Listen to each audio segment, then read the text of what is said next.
Purva Bhadrapada Part 2, and these are the lessons that I learned with Ajay.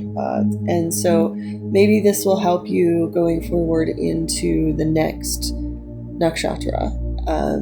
Because I think like these nakshatras can linger for a couple days, and I feel that. I feel like, the lessons that I needed to learn in Purva Bhadrapada, they kind of like lingered in a couple days into the next nakshatra. So maybe this can help you to get to the next stage of transition.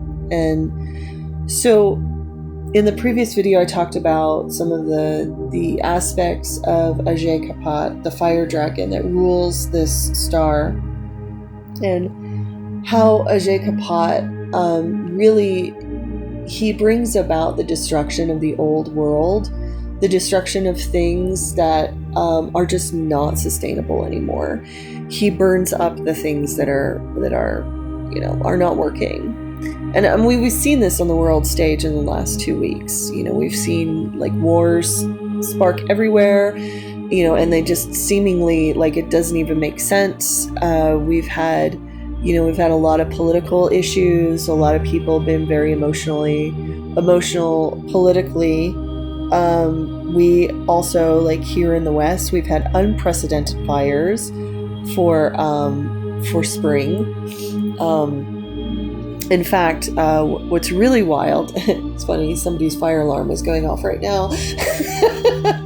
we have fires in the spring. Like it's amazing. Like we normally the fire season here in Colorado, it starts like in July, sometimes June, but it's usually July, August. Our fire season has started in March, and so it is going to be a long fire year. And I know people like in other states around in the surrounding areas, and they're also they're doing fire mitigation. They're having to chop down underbrush and places in their land to keep the fires at a minimum so they don't spread as much. So yeah, this is really like, it's very intense, and plus it's also intensified because of the beginning of the fire horse year in China. So there's a lot of energy of fire right now, and it's about ready to switch because we're switching now into the nakshatra of water, but I'll talk about that in next videos. But looking back in the first half of March, I really see that dissatisfaction with current reality popping up so much in my life.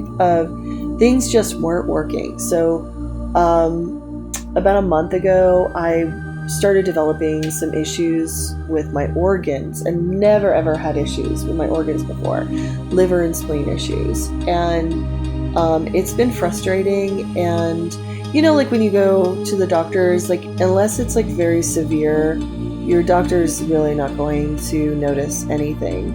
But I did, and I'm very fastidious about my health, so I went and sought some like good advice through holistic practitioners and people I know who do alternative medicine.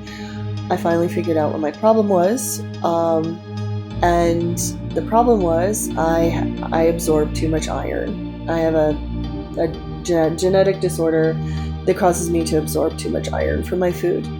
And it wasn't an issue when I was younger, but it is now. Like it's when you get older that it's an issue.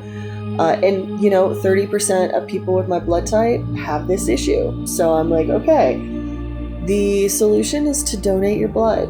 And so I had this most amazing experience.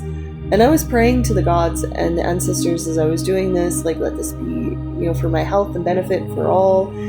And I go to the blood center. It was the most wonderful, magical experience with the people, because I was doing something that was in alignment with my soul, and I could see and feel all the energies around me. It was really beautiful. And I immediately felt better. Like within, I would say 10-15 minutes after donating blood, I could feel so much better. And within 24 hours, all the swelling in my liver and my spleen went down. And so now I know. I just, I've signed up. I donate blood every 8 weeks now. And it's such a beautiful lesson of Ajay Kapat, the fire dragon, because this is what Nagas and dragons do. They're not pleasant. Like, they are not the nicest, most pleasant of beings, but they do care about the health and the well-being of the planet, of life itself. They are the guardians of life itself. And when the spirits of the Nagas and the dragons visit you, it is often to show you that you are in decay. You are somehow not doing something that you should that will help you. And the thing that you got to do that will help you can sometimes be painful. Like the giving of blood, it's not comfortable. It's not easy. And a lot of people don't like doing it. But the benefits so far outweigh the pain of doing it. And that's the thing. The lesson of dragons and Nagas is to give you a tiny bit of pain for a lot of blessings. I just want to say, tiny bit of pain, lot of blessings. That's why the Nagas and the dragons, they rule the underworld where all the riches and the wealth are in this world. Because they understand about the wisest way to have a tiny bit of pain to get the biggest amount of blessings.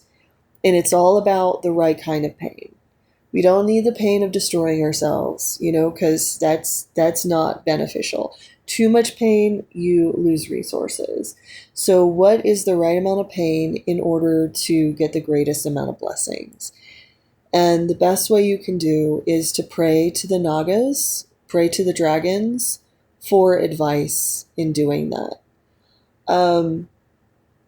Another lesson I learned is the dismantling of systems to find the thing that's broken in it, to fix that one thing and not discard the system.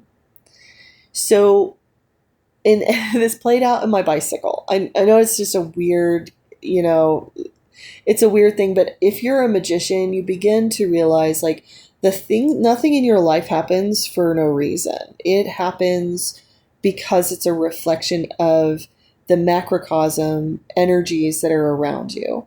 But I had this issue where I had bought this new wheel for my bicycle last year. And ever since I got this new wheel, I could ride it for maybe 2 or 3 times and then I'd get a flat. And I couldn't figure it out. I couldn't figure out why, but I noticed the flat was in the same spot. So this last week, I dismantled my whole wheel. I took everything apart. And I went over that wheel with a flashlight and a fine-tooth comb to find out, is there anything on the internal? And there was.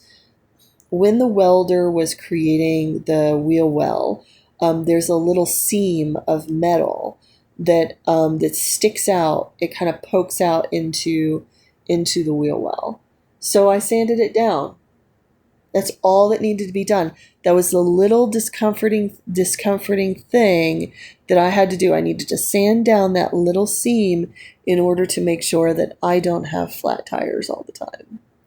And that's the thing, is fixing the broken pieces, finding the thing that isn't working in your life and working with the Nagas and the dragons to be able to find that one chink in your armor so you can fix that. And then your life just completely changes. So I wanted to give you encouragement because this energy is all around us. We can apply, and that's the thing, is the more of us that are in alignment with nature, the more we subconsciously will influence everybody around us. You really just need like one person in a city in complete alignment with nature, and it will influence like tens of thousands of people. And so the more of us that stay in alignment with nature and heal our own lives, we literally bless and share that energy of nature alignment with the rest of the world. So I hope this helps. May you fix the things that are broken, and may you find the little pains that give you lots of blessings. And I will talk to you Later.